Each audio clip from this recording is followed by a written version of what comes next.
A poor fisherman who lived on the fish he caught had bad luck one day and caught nothing but a very small fry.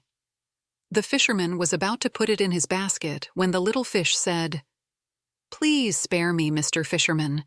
I am so small it is not worthwhile to carry me home. When I am bigger, I shall make you a much better meal." But the fisherman quickly put the fish into his basket. "How foolish I should be," he said, "to throw you back.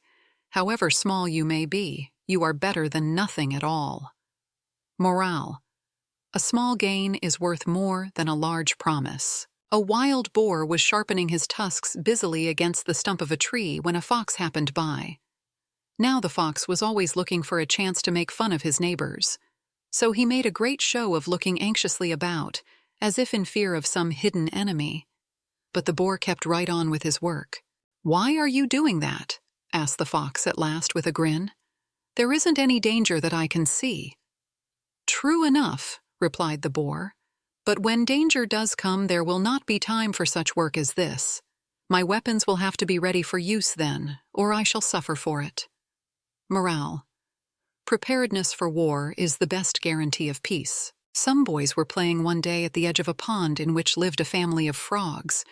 The boys amused themselves by throwing stones into the pond so as to make them skip on top of the water. The stones were flying thick and fast, and the boys were enjoying themselves very much, but the poor frogs in the pond were trembling with fear. At last, one of the frogs, the oldest and bravest, put his head out of the water and said, "Oh, please, dear children, stop your cruel play. Though it may be fun for you, it means death to us." Morale: always stop to think whether your fun may not be the cause of another's unhappiness. A bull once escaped from a lion by entering a cave that the goatherds use to house their flocks in stormy weather and at night. It happened that one of the goats had been left behind, and the bull had no sooner got inside than this goat lowered his head and made a rush at him, butting him with his horns. As the lion was still prowling outside the entrance to the cave, the bull had to submit to the insult. "Do not think," he said, "that I submit to your cowardly treatment because I am afraid of you. When that lion leaves, I'll teach you a lesson you won't forget." Morale: it is wicked to take advantage of another's distress. Crow and the Snake moral story. Once upon a time, a family of crows lived in a huge banyan tree. There was a father crow, a mother crow, and many baby crows. One day a huge snake came to live in the hole at the bottom of the tree. The crows were unhappy about this but could do nothing. Soon Mother Crow hatched a few more eggs and some more baby crows were born. When the crows flew out in search of food, the snake ate up the babies. When the crows returned, they could not find their babies. They hunted high and low, but to no avail. After a few months, Mother Crow gave birth to some more baby crows. This time, Mother Crow stayed home when Father Crow went out in search of food. Ignoring the fact that Mother Crow was keeping a watchful eye on her babies, the snake still slithered up the tree and attacked the babies. Mother Crow tried to fight the snake off, but she was not strong enough. Other crows came to her aid, but the snake had already eaten the little ones and crawled back into its hole. When Father Crow returned, he found all the crows weeping. He consoled his wife, who wanted to leave the treehouse immediately. Father Crow said that this tree had been their home for many years, and they must live here. He thought of asking a wise old fox for help in order to get rid of the snake. The old fox came up with a brilliant plan. He told them to go to the riverbank the next morning, where the ladies of the royal family would be bathing.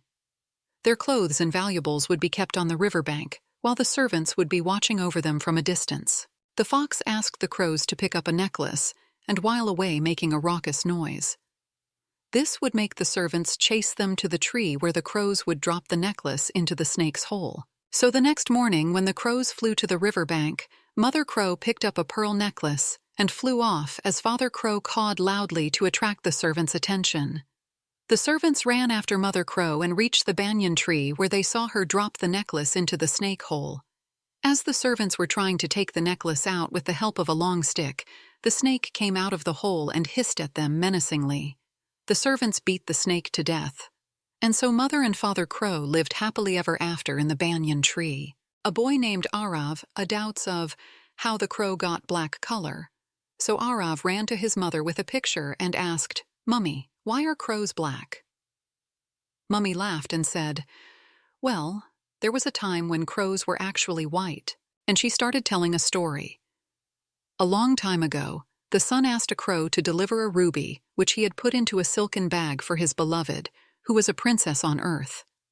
While passing over a village, the crow felt hungry and decided to stop for a while. He hung the bag on a small branch of a tree and flew off in search of some food. Meanwhile, a merchant noticed the bag and pocketed the ruby. Instead, he put some rubbish in the bag. When the crow took the bag to the princess, she saw the rubbish in the bag and became very angry. Later, when the sun came to know what had happened, he was so furious that under his burning glare, all the feathers of the crow got burned and turned black. Some hungry dogs saw a number of hides at the bottom of a stream where the tanner had put them to soak. A fine hide makes an excellent meal for a hungry dog, but the water is deep and the dogs cannot reach the hides from the bank. So they held a council and decided that the very best thing to do was to drink up the river. All fell to lapping up the water as fast as they could.